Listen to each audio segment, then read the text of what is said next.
சரி, தயவு செய்து நாம் கடந்த சில வாரங்கள் அப்படின்னா போன வாரத்திலிருந்து நம்ம ஒரு காரியத்தை, ஒரு புதிய காரியங்களை நாம் தொடர்ந்து ஒரு காரியத்தை நான் பார்த்து கொண்டிருக்கிறோம். குறிப்பாக பிரேக் த்ரூ என்ற வார்த்தையை குறித்து நாம் அதிகமாய் பார்க்கிறோம். போன வாரம் நான் சொன்னேன், சிங்காசனத்தை குறித்து நான் பேசினேன். சிங்காசனத்தின் மூலமாக நமக்கு எப்படி விடுதலைக்குள்ளே நாம் போகலாம் என்று, விடுதலை எப்படி சுதந்தரித்துக் கொள்ளலாம் என்று நாம் பார்த்தோம். இன்னைக்கும் மறுபடியும் அதே தான் நாம் பார்க்க போகிறோம். வெளிப்படுத்தின விசேஷம் 4ஆம் அதிகாரம் ஒரு வினோதமான கோணத்திலேயே பரிசுத்த ஆவியானவர் நம்மளோடு இடைப்பட விரும்புகிறார். வெளிப்படுத்தின விசேஷம் 4ஆம் அதிகாரத்தை எடுத்துக்கொள்வோம். 6ஆம் வசனத்திலிருந்து 7, 8, 9, 10 வாசிப்போம். அதன் பிறகு அதுக்கு பழைய ஏற்பாடு ஒப்பிட்டு பார்த்து ஏசாயா தீர்க்கதரிசி புத்தகத்தை 6ஆம் அதிகாரம் 1ஆம் வசனத்திலிருந்து 5ஆம் வசனம், இந்த 2 பகுதியை நாம் பார்க்க போகிறோம். இந்த பகுதியை வைத்து நாம் அநேக உண்மைகளை நாம் பார்க்க போகிறோம். அதை நம் வாசிக்கு முன்பாக என்னுடைய தலைப்பை பார்த்தீங்களா? செரஃபின், an icon for breakthrough. செரஃபின், an icon for breakthrough. Icon என்று சொல்லும்போது நீங்கள் பார்த்தீங்கன்னா இட்ஸ் அ டெக்னிக்கல் வேர்ட். அப்படி என்றால் கம்ப்யூட்டரில் பார்த்தீங்கன்னா நிறைய ஐகான் இருக்கும். விண்டோ மீடியான்னு சொல்லுவாங்க. அந்த ஐகானை நீங்கள் நேராக உங்களுடைய இதை வச்சு அமுக்குனியா கிளிக் பண்ணிங்களா, அதை வந்து என்ன அந்த விண்டோ வீடியோவில் என்ன பார்க்கலாம்? படத்தை பார்க்கலாம், பாடல் கேட்கலாம். அதே மாதிரி செரஃபின் என்ற வார்த்தை நாம் பார்க்கும்போது அது ஒரு தூதனை வர்ணிக்கிறது. ஆனால் அவ்விதமாய் நாம் பார்த்தோம் என்றால் அநேக உண்மைகளை நாம் சுதந்திரிக்க முடியாது. நாம் இந்த வேளையில் அதை எப்படி பார்க்க போறோம்டா? செரஃபின் ஒரு ஐகானா பார்க்க போறோம். அப்படின்னா இப்போ என்ன செய்யறோம்? கம்ப்யூட்டர்ல இப்போ ஒரு நம்முடைய மவுஸ் எடுத்து கொண்டு போய் அதை கிளிக் பண்ண போறோம். அதை கிளிக் பண்ண போது என்ன இருக்க போதுன்னா அதில் வருகிற அநேக உண்மைகளை நாம் பார்க்க போறோம். We want to see many truth. என்ன உண்மைகள்? எப்படி நாம் விடுதலைக்குள்ளே சுதந்தரித்துக் கொள்ளலாம்? How you and I can walk through a breakthrough. அதை தான் மையமாய் உங்களோடு பேச போறேன். விளங்குதா உங்களுக்கு? அதான் தான் ஐகான் என்று சொன்னேன். சரியா? ஓகே, வாசிப்போம். இந்த 2 பகுதியை வாசிப்போம். வாசித்த பிறகு நாம் என்ன செய்வோம்? இந்த பகுதியை வைத்து ஒரு சில உண்மைகளை நாம் பார்ப்போம். வாசிங்க. அந்த சிங்காசனத்திற்கு முன்பாக பளிங்கு கொப்பான கண்ணாடி கடல் இருந்தது. அந்த சிங்காசனத்தின் மத்தியிலும் அந்த சிங்காசனத்தை சுற்றிலும் 4 ஜீவன்கள் இருந்தன. அவைகள் முன்புறத்திலும் பின்புறத்திலும் கண்களால் நிறைந்திருந்தன. முதலாம் ஜீவன் சிங்கத்துக்கு ஒப்பாகவும், 2ஆம் ஜீவன் காளைக்கு ஒப்பாகவும், 3ஆம் ஜீவன் மனுஷ முகம் போன்ற முகம் உள்ளதாகவும், 4ஆம் ஜீவன் பறக்கிற கழுகுக்கு ஒப்பாகவும் இருந்தன. அந்த 4 ஜீவன்களிலும் ஒவ்வொன்று அவ்வாறு சிறகுள்ளவைகளும் சுற்றிலும் உள்ளே கண்களும் நிறைந்தவைகளுமாய் இருந்தன. அவைகள் இருந்தவரும் இருக்கிறவரும் வருகிறவரும் ஆகிய சர்வ வல்லமையுள்ள தேவனாகிய கர்த்தர் பரிசுத்தர் பரிசுத்தர் பரிசுத்தர் என்று இரவும் பகலும் ஓயாமல் சொல்லிக் கொண்டிருந்தன. சரி, ஏசாயா வாசிங்க சார். 6ஆம் அதிகாரம் 1ஆம் வசனம் 5. ஊசியா ராஜா மரணம் அடைந்த வருஷத்தில் ஆண்டவர் உயரமும் உன்னதமுமான சிங்காசனத்தின் மேல் வீற்றிருந்தார்.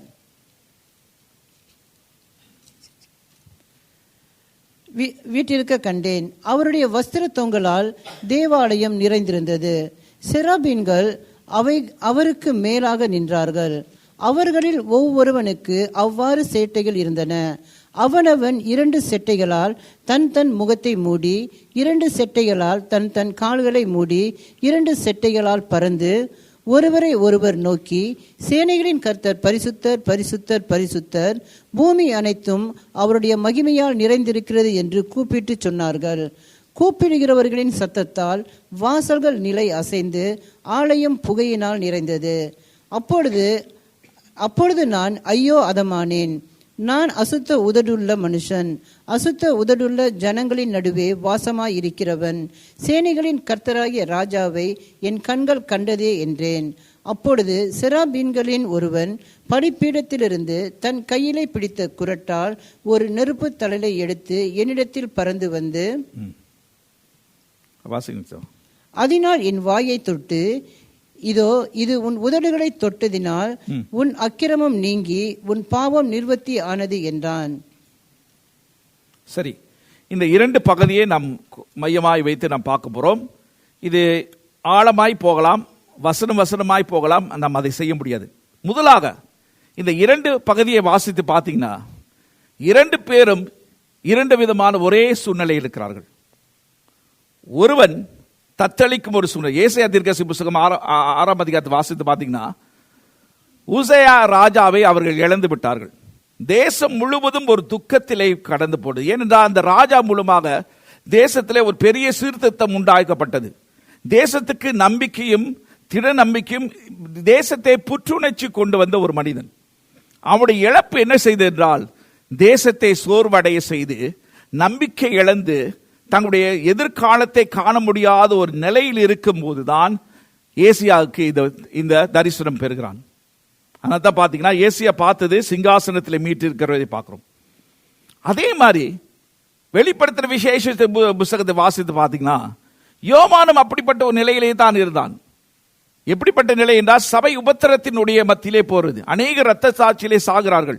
அநேகருடைய எதிர்காலம் எல்லாவற்றையும் என்னது சூழ்நிலைகள் எல்லாம் சூறையாடப்பட்டு தத்தளிக்க மட்டியிலே யோவான் பத்மோஸ் என்ற தீவுக்கு அனுப்பப்படுகிறான். அந்த தனித்த நிலையிலே அவனுக்கும் ஒரு தரிசனம் கொடுக்கப்பட்டது.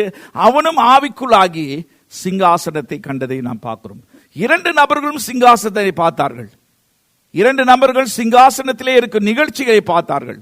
ஆனால் குறிப்பாக நாம் இன்னைக்கு பார்க்க வேண்டியது செரபின்.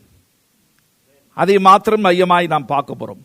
6ஆம் அதிகாரத்தை ஏசாயா 6ஆம் அதிகாரத்தை வாசித்து பார்த்தீங்கன்னா செரபினை பார்க்கிறோம். வெளிப்படுத்தின விசேஷம் 4ஆம் அதிகாரம் பார்த்தீங்கன்னா அந்த 4 ஜீவனையும் சொல்றோம். ஆனால் அந்த 4 ஜீவனும் அவர்களும் செரபின் தான்.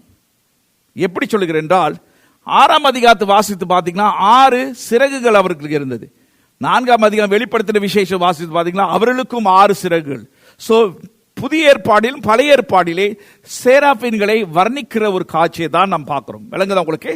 சரி, இந்த இடத்துல 2 காரியங்களை உங்க மத்தியிலே வைக்க போறேன். முதலாக வர்ணிப்பு, டிஸ்கிரிப்ஷன்ஸ். இரண்டாவதாக அறிக்கை, டிக்ளரேஷன்ஸ், அவர்கள் செய்யும் அறிக்கை. இந்த 2 காரியத்தை நாம் உற்று பார்க்கும்போது எப்படி நீங்களும் நானும் விடுதலைக்குள்ளே நடக்கலாம், எப்படி விடுதலையை சுதந்திரித்துக்கலாம், விடுதலையின் பிள்ளையாய் மாறலாம், விடுதலை மற்றவர்களுக்கு கொண்டு வரலாம் என்ற ஒரு உண்மையை தான் உங்களுக்கு வலியுறுத்த விரும்புகிறேன். சரியா?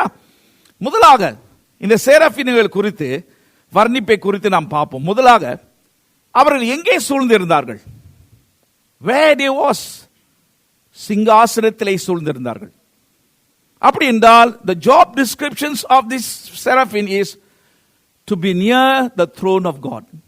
தேவனுடைய சிங்காசனத்தை சூழ்ந்திருந்து தேவனுடைய சிங்காசனத்திலே அருகாமையிலே இருக்கிற ஒரு காட்சியை தான் இந்த 2 அதிகாரத்திலே பார்க்கிறோம்.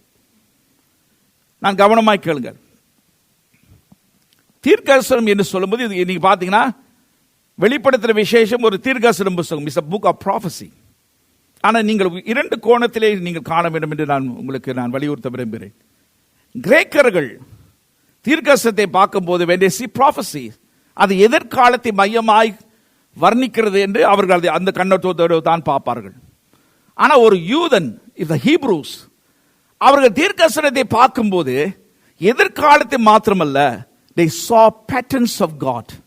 தேவனுடைய திட்டங்கள், வழிமுறைகளை அவர்கள் காண்பார்கள். இந்த இடத்துல அவ்விதமாய் தான் உங்களுக்கு நான் காண விரும்புகிறேன். I want you look at as how the Hebrew looks. அதை காணும்போது ஒரு வரைபடத்தை பார்க்கிறார். It's a patterns how you and I can possess breakthrough. எப்படி நீங்களும் நானும் விடுதலையை சுதந்திரித்துக் கொள்ள ஒரு வழிமுறையை தான் இந்த இடத்துல சொல்லப்படுகிறதை நான் பார்க்கிறேன். சரியா? ஓகே, முதலாக என்ன பார்த்தோம்? The duty. அவருடைய உத்தரவாதம் எங்க? சிங்காசனத்திலே சூழ்ந்திருப்பது. அப்படி என்றால் நீங்களும் நானும் அழைக்கப்பட்ட ஒரு பிரதான நோக்கம் என்னென்றால், சிங்காசனத்தை சூழ்ந்திருக்கும் ஒரு வாழ்க்கையை நீங்களும் நானும் வாழ வேண்டும்.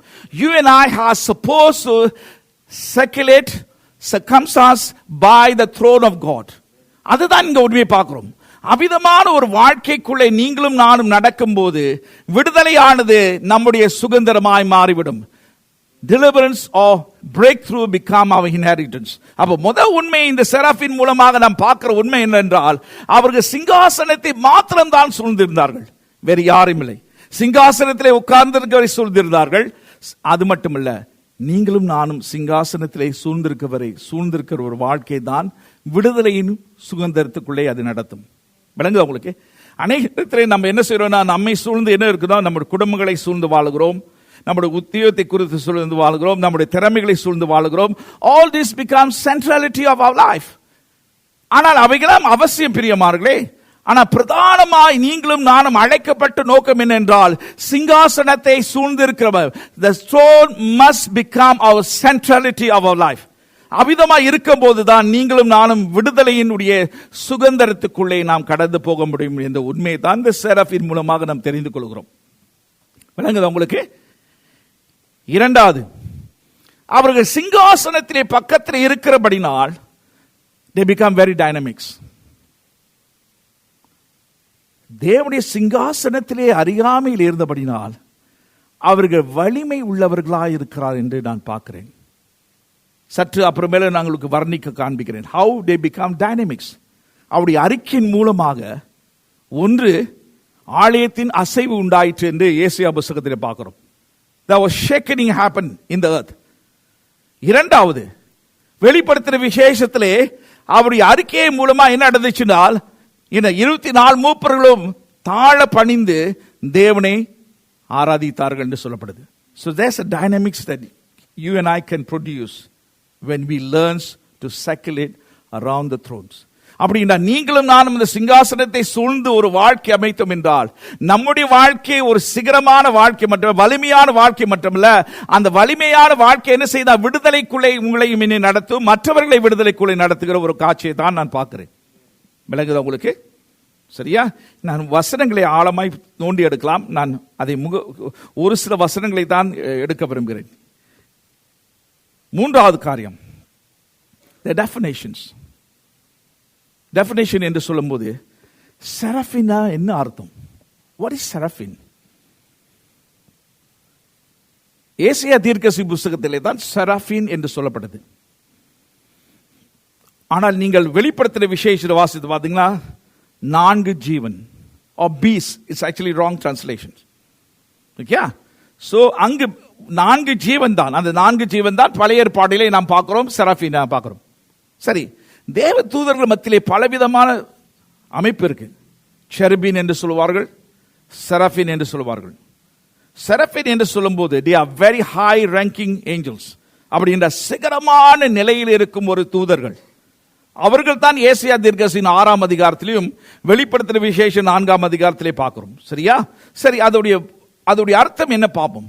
எபிரேய பதத்திலே நீங்க பார்த்தீங்கன்னா அதோடைய அர்த்தம் என்னன்னா, the burning ones, எரிகிறவர்கள். இன்னொரு அர்த்தம் என்ன தெரியுமா? the fiery one, அனலானவர்கள். அப்படி என்றால் what's the definition? அப்படி என்றால் என்ன பார்க்கிறோம் என்றால், சிங்காசனத்திலே அவர்கள் சூழ்ந்திருக்கிறபடினால், அந்த சிங்காசனமே அவருடைய வாழ்க்கையின் அமைப்பாய் மாற்றினபடினால் அவர்கள் எரிகிறவராய் மாறிவிட்டார்கள். Because the definition of your life was circulated around the thrones, and throne become the centrality of your life, because of that they become the burning one and the fiery one. So burning one என்ன அர்த்தம் பிரியமானவர்களே? My definition of burning one means breakthrough one. விடுதலைக்காரர்களாய் மாறிவிட்டார்கள். They become the breaker. அதுதான் மிகாவேல் 3 நீங்க வாசித்தீங்க.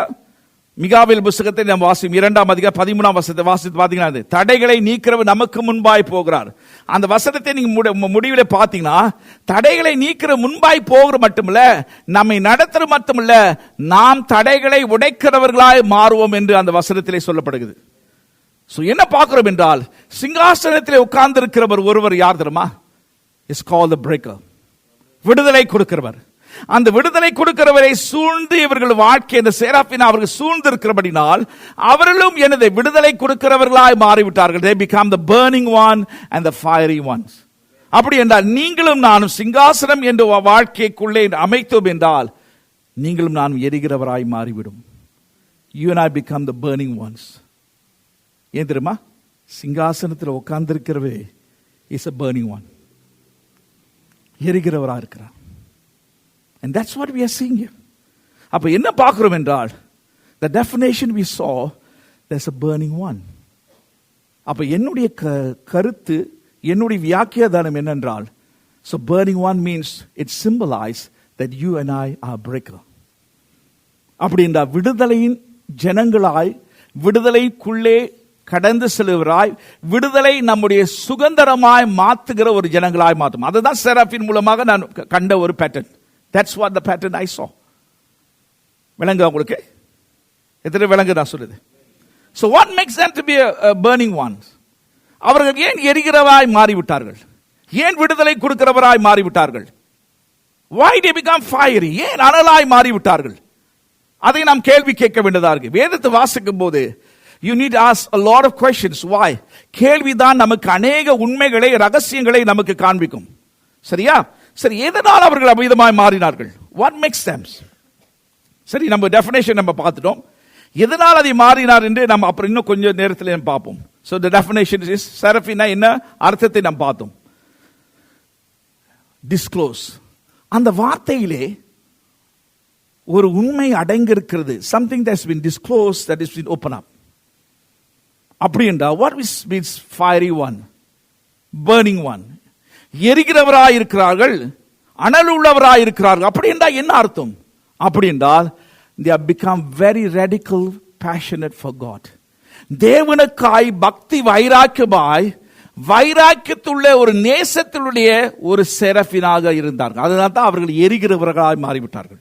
ஏன் இதை நான் உங்களுக்கு சொல்ல விரும்புகிறேன் என்றால், வாய் நான் சொன்னேன், எபிரேயுடைய கண்ணோட்டத்தை நீங்க பார்த்தீங்கன்னா, if you see in the lens of the Hebrews, prophecies are patterns for them to inquire in their life. அதுதான் அவருடைய பார்வை. ஆனா ஒரு கிரேக்கனுடைய பார்வை என்னதா? எதிர்காலத்தை வர்ணிக்கிறது. So நம்ம யூதனுடைய பார்வையிலே தான் உங்களோடு நான் பேசுகிறேன். I'm bringing you the lens of the Hebrew so that we can see the patterns of breakthrough. விளங்க உங்களுக்கு? அதை தான் உங்களுடைய மத்தியிலே நான் கொண்டு வர விரும்புகிறேன். So என்ன பார்க்கிறோம் பிரியமார்களே? அப்படின்னா எரிகிறவராய் இருந்தால் விடுதலை கொடுக்கிறவராய், விடுதலையினுடைய ஜனங்களாய், விடுதலையினுடைய செராஃபியங்களாய் இருந்தார்கள். மட்டுமல்ல, அவர்கள் தேவன் மேல் கொண்ட ஒரு அனலான ஒரு நேசம். They was fiery and passionate for God. That's what it means, burning one. எரிகிறவராய் இருக்கிற என்ற அர்த்தம் என்றால், தேவன் மேல் பக்தி வைராக்கியமாக, தேவன் மேல் ஒரு வைராக்கியமுள்ள நேசமுள்ளவர்களாய் ஒரு வர்ணிப்பை தான் செராஃபின் என்று நம்ம பார்க்கிறோம். அப்படி என்றால் அதுல என்ன பேட்டர்ன் நம்ம பார்க்க வேண்டும்? நீங்களும் நான் விடுதலைக்குள்ளே நடக்க வேண்டும். You and I, in order to walk through breakthroughs, then you and I supposed to follow the elements of the seraphim. அப்படின்னா செராஃபினுடைய அடையாளங்கள் நமக்குள்ளே வர வேண்டும். அப்படின்னா தேவன் மேல் பக்தி வைராக்கியமாக, தேவன் மீது அனலுள்ள ஏக்கம் உள்ளவர்களாய் மாற வேண்டும். அவ்விதமாய் மாறினால்தான் breakthrough become your inheritance. விடுதலை உங்களுடைய சுதந்திரமாய் மாறிவிடும். அதான் இங்க பார்க்கிறோம் பிரியமார்களே. That's what I see in the book of Revelation and Isaiah chapter 6. விளங்க உங்களுக்கு? நான் கவனமா கேளுங்க. Why in these seasons God is speaking about seraphim? ஏன் இந்த காலகட்டத்தில் செரஃபின் இந்த தூதரை குறித்து பேசுறார்? Why? ஏனென்றால் வேதம் சொல்லுகிறது, கடைசி நாட்களிலே ஒரு சம்பவம் நடக்க போது. What was the last days mark? அதை நம்ம என்ன சொல்ல, மேத்யூ 24 அதிகாரம் 13 வசனத்தை வாசிப்போம். மேத்யூ 24 அதிகாரம் 13 வசனம். நம்ம ஆங்கில வேதாகமம் கூட வாசிக்கலாம். வாசிக்கிறீங்களா? கடைசி நாட்களிலே அநேகருடைய அன்பு தணிந்து போகும் என்று சொல்லுது. இருக்கா? 24:13 ஆங்கிலத்தில் வாசிக்கலாம். முடிவு பரியந்தமும் நிலைத்திருப்பவனே ரட்சிக்கப்படுவான். The verse 13 is it? Verse 14? No, go, maybe go to verse 12, Richard. The love of many will become cold. 12 வசனத்தை வாசிங்க தமிழ்ல. அக்கிரமம் மிகுதி ஆவதினாலே அநேகருடைய அன்பு தணிந்து போகும். அநேகருடைய அன்பு தணிந்து போகும். அக்கிரமங்கள் அப்படின்னா you see, கொஞ்சம் இஸ்ரேல் தேசத்தை பாருங்க, நடக்க சம்பவத்தை பாருங்க. Old ladies are raped. சிறிய பிள்ளைகள் தலை துண்டிக்கப்பட்டது. It's unlawful. இவைகள் அதிகரிக்கும் என்று வேதம் சொல்லுகிறது. You cannot pray against the Bible, what the Bible says. இந்த கடைசி நாட்களில் நடக்கும். ஆனா இதோட விளைவு என்ன நடக்க போகுது? அநேகருடைய அன்பு The cause effect is many love become cold. Now, let me show you the word cold means. அந்த வார்த்தை கிரேக்க பதத்தில் என்ன அர்த்தம்னா, ஒரு குளிர்ந்த ஒரு காற்று, a cold winds that comes and blow என்ன செய்யுது, அதை ஃப்ரீஸ் ஆக்குறது. கொஞ்சம் கொஞ்சமா இந்த என்னது, நீங்க இப்ப இஸ்ரேல் தேசத்துக்கு என்னோட வந்திருக்கீங்க, நான் இருக்கேன் உங்களுக்கு. அந்த காற்று என்ன செய்யும், குளுமையான காற்று கொஞ்சம் கொஞ்சம் நம்மளோட உடலை தொடர்பது என்ன செய்யுது, குளுமையா மாற மட்டும் இல்ல, இட்ஸ் ஃப்ரீஸ். அந்த ஒரு வார்த்தையை தான் நீங்க சொல்லப்படுது. அப்படின்னா அக்கிரமானது ஒரு காற்றை பிசாசு அனுப்ப போறான்.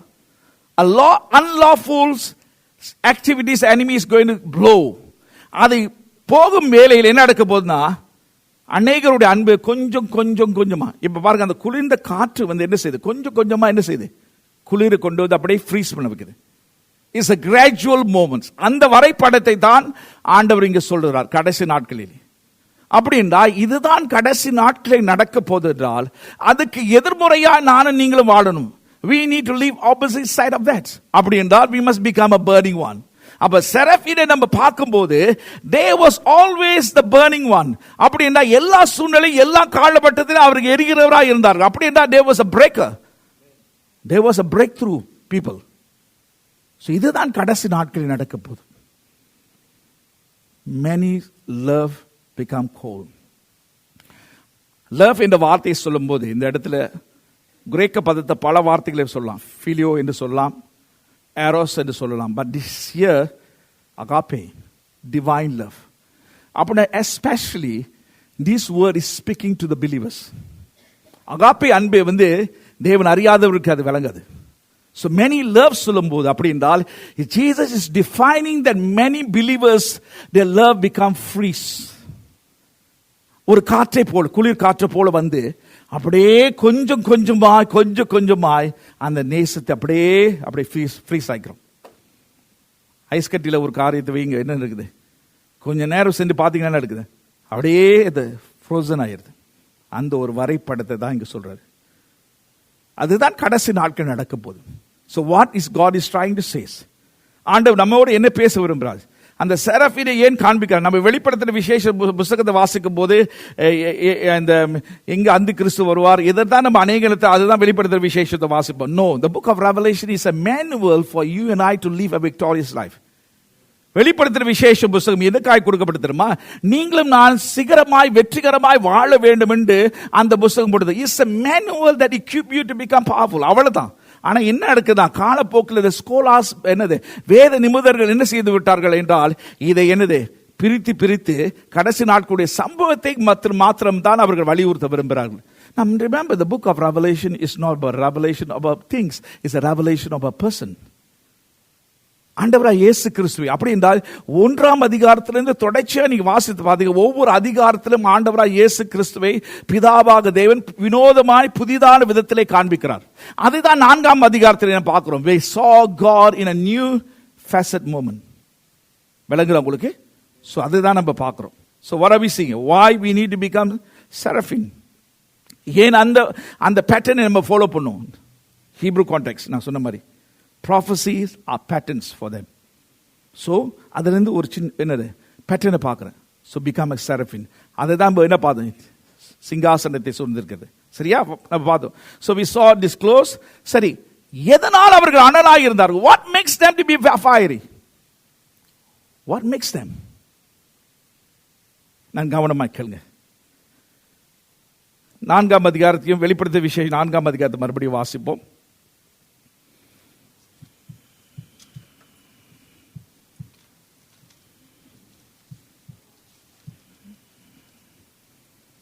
வாசிக்கலாமா?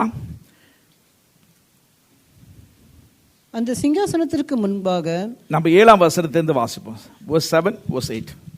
முதலாம் ஜீவன் சிங்கத்துக்கு ஒப்பாகவும், 2ஆம் ஜீவன் காளை கொப்பாகவும், 3ஆம் ஜீவன் மனுஷ முகம் போன்ற முகம் உள்ளதாகவும், 4ஆம் ஜீவன் பறக்கிற கழுகுக்கு ஒப்பாகவும் இருந்தன.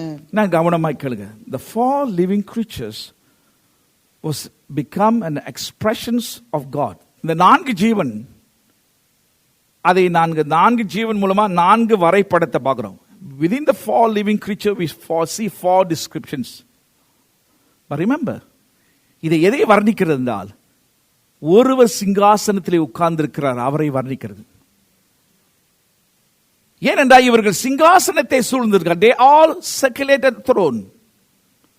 அந்த சிங்காசனத்தை சூழ்ந்திருக்கும் போது, அந்த சிங்காசனத்திலே உட்கார்ந்திருக்கவரை அவர்கள் பார்க்கும்போது, when they saw him, first they saw him the image of a lion. That's why we saw one of the living creature express lion. இன்னொரு முகத்தை பார்க்கும்போது கழுகை போல பார்த்தார், இன்னும் காளை போல பார்த்தார், இன்னும் மனிதன். All these was an expressions of the person that's sitting at the throne. So என்ன சொல்ல விரும்புறேன்னா, what makes them to be fiery? Because the more they glimpse the persons, the more they have insight and revelation of the persons that produce fiery in their life. பிரியமானங்களே, அனலாய் மாறுவது எதனால் பிரியமானங்களே?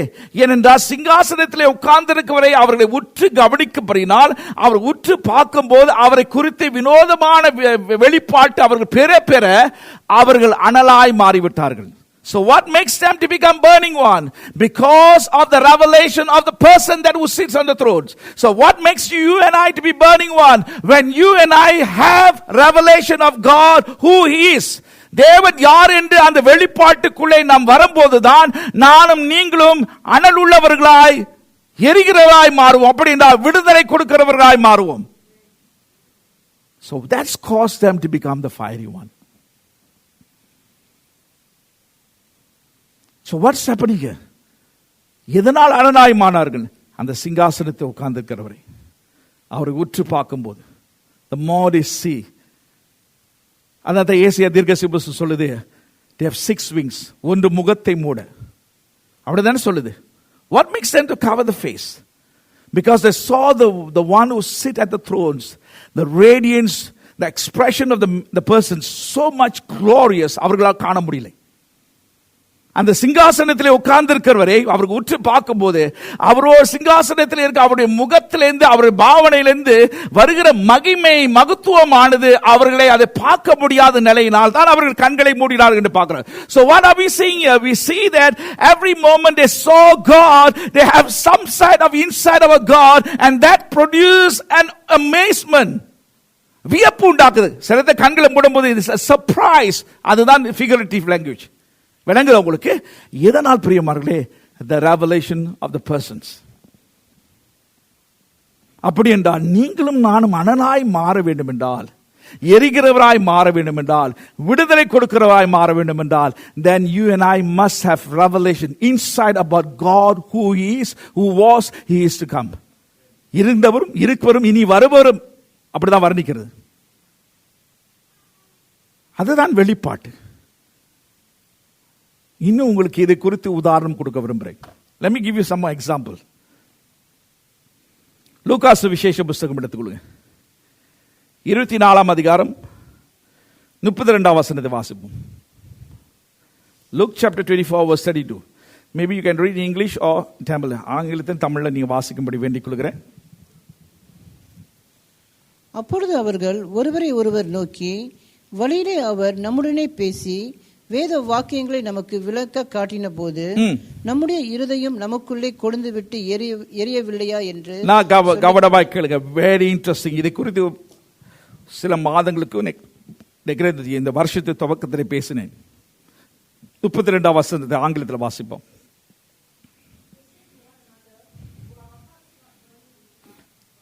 நான் கவனம் பாருங்க.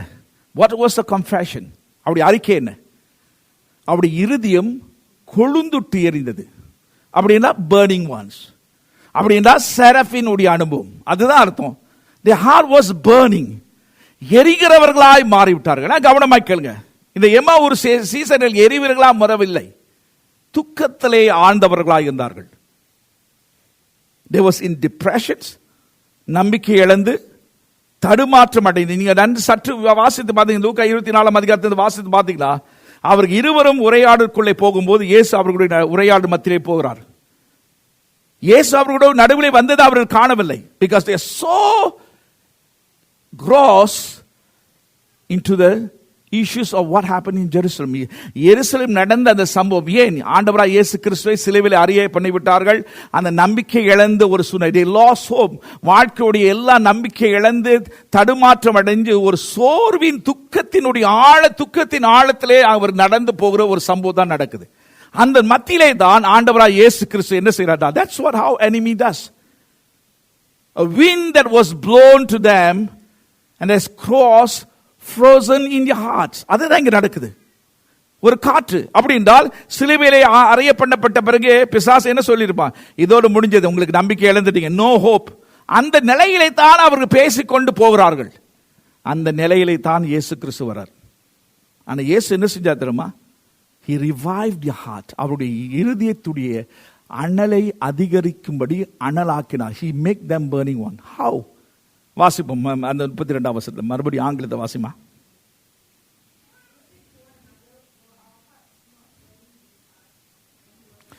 When he was speaking to us, what was caused them to be burning one? When Jesus was speaking to them, இயேசு அவர்களோடு பேசும்போது, what was Jesus was speaking to them? என்னத்தை பேசினார் பிரியமானவர்களே? வேத வாக்கியங்களை தொடர்ந்து வாசிமா.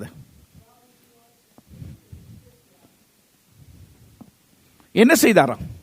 அப்படின்னா அவர்களுக்குள்ளே 2 பேரும் நடந்து போறாங்க, துக்கத்தோடு போறார்கள், வேதனையோடு போறார்கள், நம்பிக்கை இழந்து போய் சோர்வடைந்து வாழ்க்கையுடைய எல்லா காரியங்களும் இழந்த ஒரு நிலையிலே போய் கொண்டிருக்கும் போது ஆண்டவராய் இயேசு கிறிஸ்து அவர்களுடைய நடுவில் வந்து அவரோடு உரையாடி பேசி என்ன செய்தார் என்றால், வேத வசனங்களை அவர்களுக்கான open up the Bibles,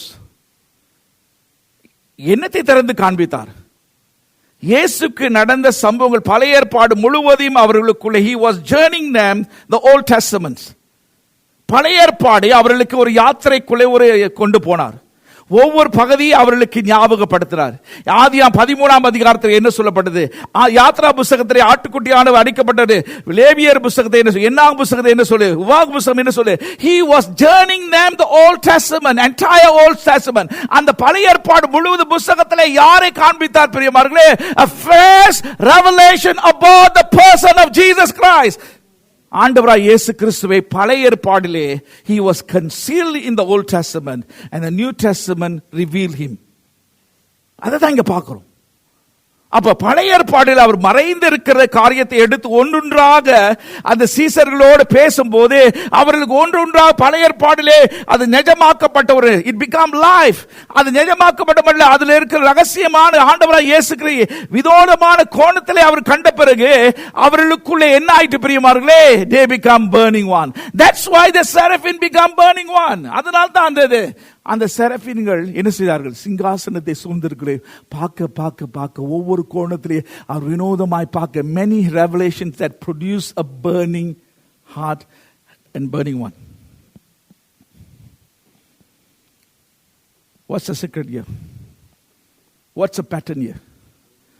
The pattern is you and I have to read the Bible in such a way from Genesis to Revelations where we can glimpse the depths of the person of Jesus Christ.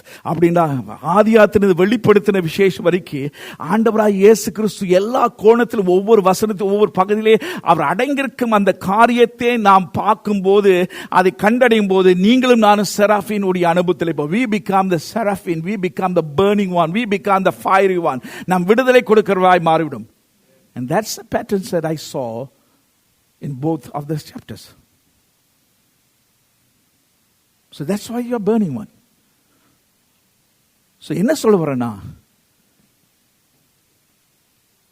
பிரியமானவர்களே என்ன சொல்ல வரேன்? The more you journey the revelation of who God is, the more you become burning one. Breakthrough. அதுதான் வெளிப்படுத்துற விசேஷத்தில் பார்க்கணும். அந்த 4 ஜீவன்.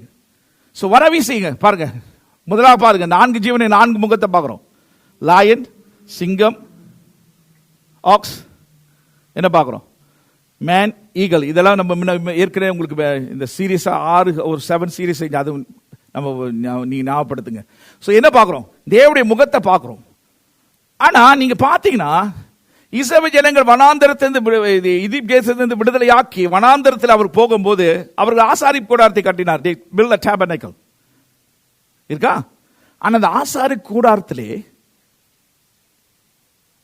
அந்த 12 கோத்திரமும் 4 கோணத்திலே பிரிக்கப்பட்டார்கள். The 12 tribes was separated 4 groups. அவர்கள் அந்த என்னது அந்த கூடாரத்தின் என்னது தேவனுடைய கூடாரத்தின் மத்தியிலே அவர்கள் வாழ வேண்டும். They must suppose to circulate around the tabernacle. ஆசாரிப் கூடாரத்தை நீங்கள் நன்றாக நீங்க பாத்தீங்கன்னா, if you see how they was arranged, நீங்க பாத்தீங்கன்னா நடுவுல என்னது ஆசாரிப் கூடாரம், the tabernacle.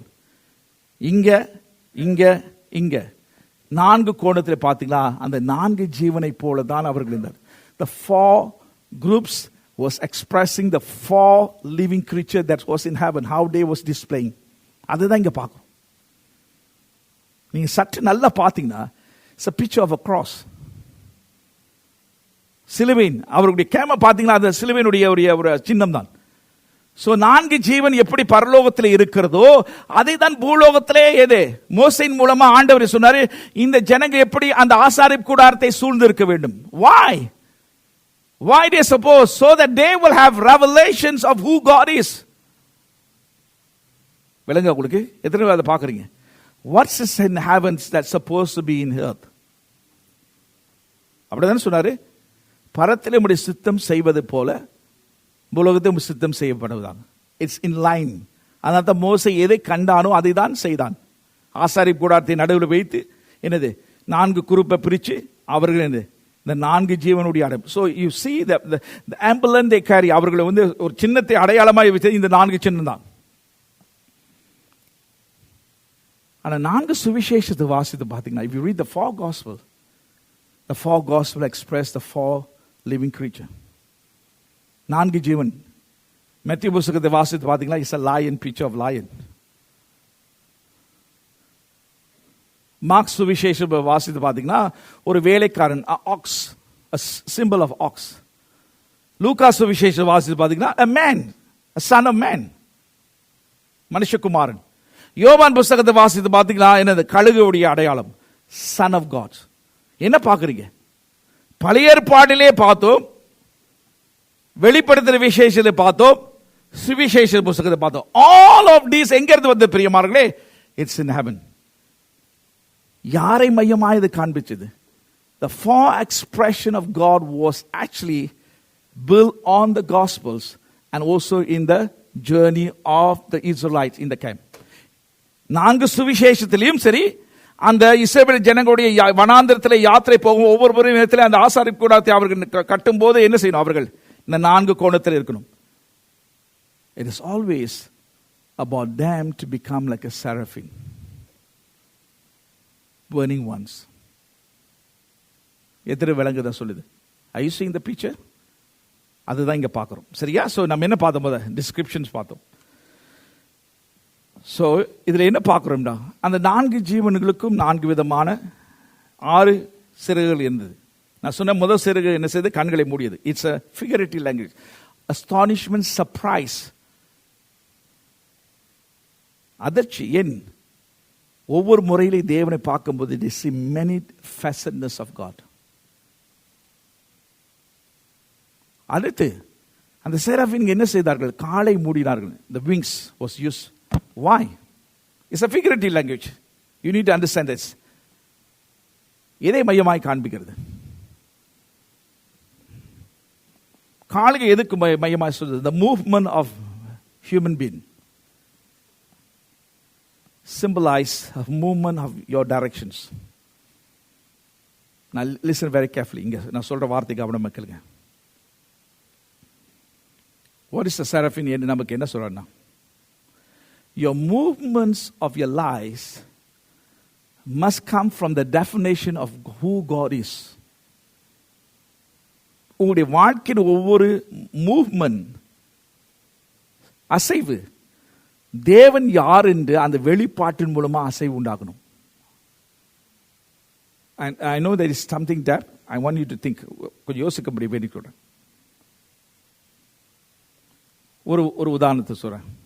நீங்க இஸ்ரவேலுடைய யாத்திரையை பாருங்க, கொஞ்சம் பாத்துங்க. You see the journey of the once அவங்க எகிப்து தேசத்திலிருந்து விடுதலை ஆக்கிற பிறகு முதலாக அவர் கடந்து போகும்போது அந்த யாத்திரையில என்ன பார்த்தார்கள்? What was they saw? They saw God in a different facets. Yatra புத்தகத்தில் முதலாக பார்த்தோம் that God was a warrior. அப்படிதானே யாத்ரா 15ஆம் அதிகாரத்தில் மிரியாம் பாடுறான், is a God of war. அதே 15ஆம் அதிகாரத்தை வாசிப்பா God who heals you. ஒவ்வொரு யாத்திரையில நீங்க போனீங்களா, every journey, if you read Exodus, every பாத்தீங்கன்னா it was a journey of revelations. It's a journey of revelation. அந்த யாத்திரை என்னது? Is making them movement. அவர்களுக்குள்ளே என்னது? அசைவை கொண்டு வருது. Where their movement is towards? எங்க? கானான் தேசம். What Canaan represent? Their inheritance. So what are we sawing here? என்ன பார்க்குறோங்க? அப்படின்றா இந்த வெளிப்பாட்டானது நம்முடைய மூவ்மெண்டை உருவாக்கணும். டு பொசஸ் அவர் இன்ஹெரிட்டன்ஸ், சுதந்திரத்தை சூறையாடுகிறதா இந்த காரியத்தை பார்க்கணும். அதான் அவர்கள் 4 ஜீவன் என்ன செய்றார்கள்? அவர் கால்களை மூடினார்கள். இன்னொரு சிறகுகளிலிருந்து உயர பறந்தார்கள். It refers to 2 things. Number 1, speedy. The more you have revelation who God is, your movement become much more speed. அதுதான். That's the power of revelations of who God is. அதான் பறக்கிறார்கள். இயேசு 6ஆம் அதிகாரத்தை அவர் பறந்தார்கள் என்று சொல்லப்படுது.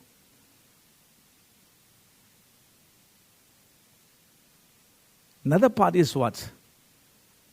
The wings speak about serving. The depth of your serving proceeds out of the revelation of who God is.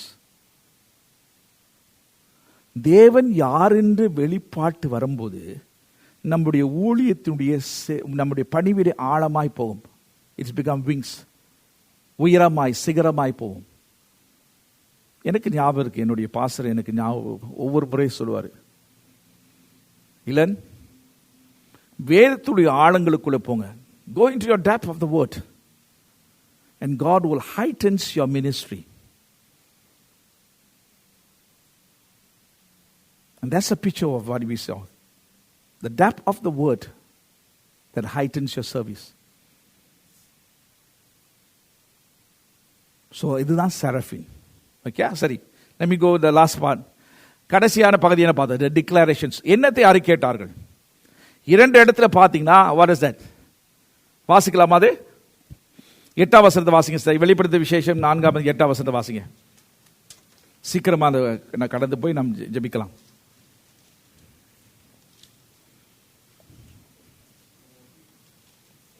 ஆங்கிலத்தை கூட நீங்க வாசிக்கலாம். போத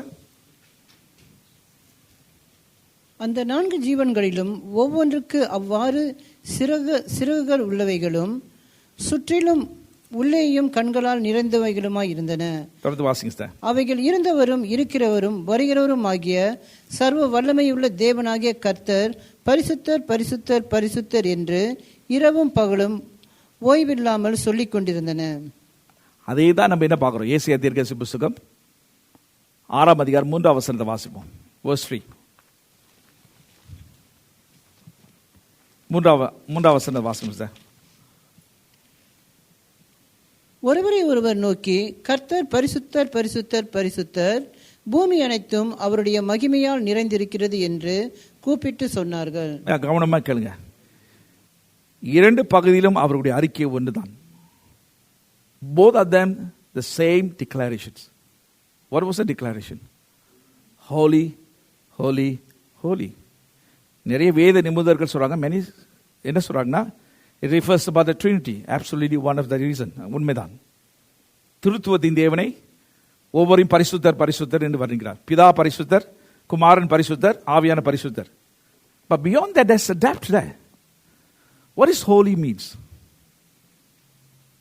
What is holy? Holy means set apart, வேறு பிரிக்கப்பட்டு, separations. அப்படி என்றால் ஒவ்வொரு முறையும் இந்த தூதர்கள் அவரை பார்க்கும்போது they saw something about God that's so unique, so powerful that he has been separated beyond every human being and all the creations. That's what holy means. Transcendent. Beyond. அப்படின்னா ஒவ்வொரு முறை அவரை பார்க்க அந்த வெளிப்பாட்டு வர என்ன சொல்றா, அவர்களுடைய நினைவுக்கும் அவருடைய உணர்வுக்கும் அவர்களுக்கு எண்ணத்துக்கு அப்பால் பற்றவர் என்று ஒரு வர்ணிப்புக்குள்ளே வரார்கள். Beyond your comprehend.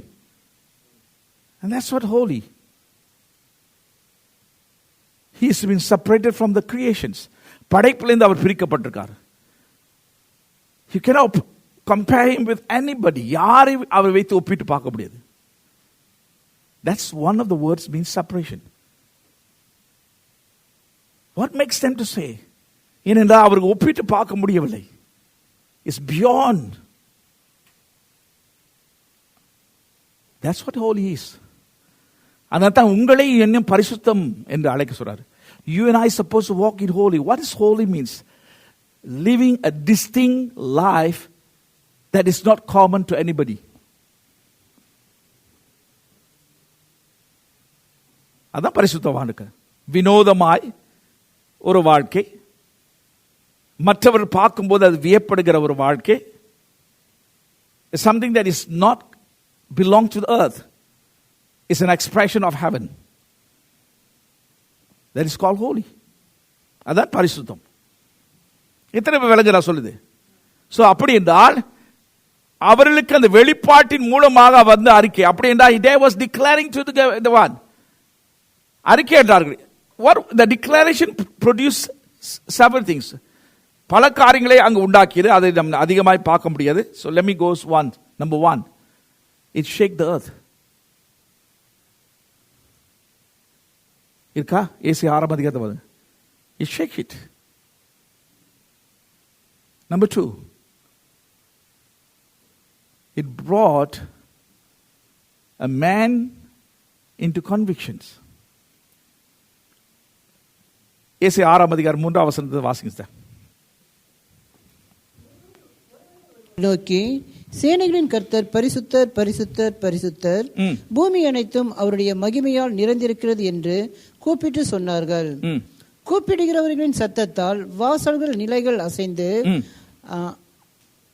அசைந்து ஆலயம் புகையினால் நிறைந்தது. அப்பொழுது நான் ஐயோ அதமானேன். எப்பொழுது பிரியவார்களே?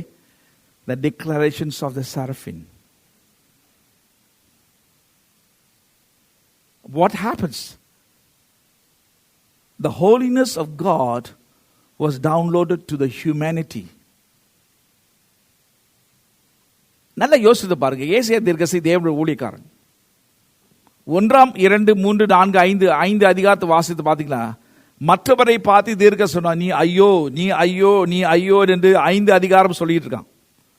ஆனா 6 அதிகாரத்தில் அவனே நான் ஐயோன்னு சொல்ல ஆரம்பிச்சான். So what are we seeing? விடுதலையின் காரர்களாக இருக்கும்போது நம்முடைய வாழ்க்கையுடைய அறிக்கை, நம்முடைய ஜீவித்தின் அறிக்கை மற்றவர்களை பரிசுத்தத்துக்கு எதுவாய் நடத்தும். It will lead others into holiness. It will bring others into conviction. அதுதான் ஏசாயா தீர்க்கதரிசிக்கு நடந்துச்சு. நான் அதமானேன், அசத்து உதடுள்ளவன், unclean lips, woe unto me. All this was declarations of himself was based on the declaration of the seraphim. விளங்குதா உங்களுக்கு? So என்ன பார்க்குறோம்? செரஃபினா நீங்களும் நானும் மாறும்போது, பிரேக் த்ரூ எரிகிறவ மாறும்போது, நம்முடைய ஜீவியம், நம்முடைய அறிக்கை, செயல்கள் மற்றவர்களை பாவ உணர்வுகளுக்குள்ளே, பாவத்துக்குள்ளே, பாவத்துடைய உணர்வுக்குள்ளே, தெளிவுக்குள்ளே கொண்டு வரும்.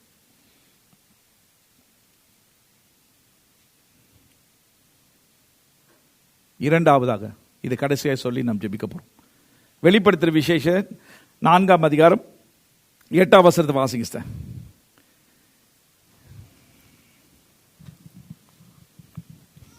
அந்த 4 ஜீவன்களில் ஒவ்வொன்றும் அவ்வாறு சிறகுகளும் சுற்றிலும் உள்ளேயும் கண்களால் நிறைந்தவைகளுமாய் இருந்தன. அவைகள் இருந்தவரும் இருக்கிறவரும் வருகிறவரும் ஆகிய சர்வ வல்லமையுள்ள தேவனாகிய கர்த்தர் பரிசுத்தர் பரிசுத்தர் பரிசுத்தர் என்று இரவும் பகலும் ஓய்வில்லாமல் சொல்லிக் கொண்டிருந்தன. இரவும் பகலும். ஓகே, இது நிறைய ஆழங்கள் இருக்கு. 9 வசனத்தை வாசியும் 10 வசனத்தை வாசிங்க சார். சிங்காசனத்தின் மேல் வீட்டிருந்து சதா காலங்களிலும் உயிரோடு இருக்கிறவருக்கு அந்த நான்கு ஜீவன்கள் மகிமையும் கனத்தையும் ஸ்தோத்திரத்தையும் செலுத்தும் போது 24 மூப்பர்களும் சிங்காசனத்தின் மேல் வீட்டிருக்கிறவருக்கு முன்பாக வணக்கமாய் விழுந்து சதா காலங்களிலும் உயிரோடு இருக்கிறவரை தொழுது கொண்டு தங்கள் கிரீடங்களை சிங்காசனத்திற்கு முன்பாக வைத்தார். என்ன பாக்குறீங்க? The declarations of the living creatures produce a reverent, submissive and surrender for the 24 elders.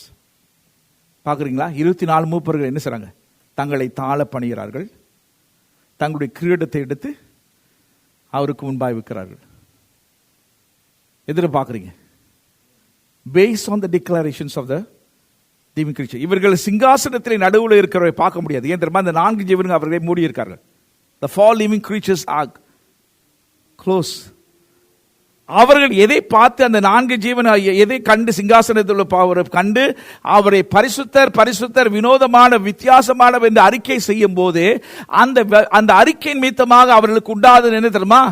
They came to a place of utterly abandoned life. தாழ பணிவது, prostrate, it means totally surrendered and totally coming to a place of worshiping him. Now look at me.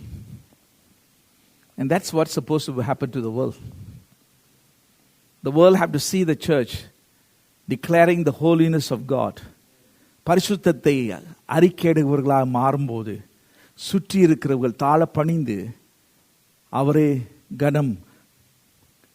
கனத்துக்குரியவர், எல்லாவற்றுக்கும் உரியவர் என்று சொல்லத்தக்க. நான் கிரீடம் என்று சொல்லும் போது crowns, the achievement. Crowns is achievement, the reward for what they have done.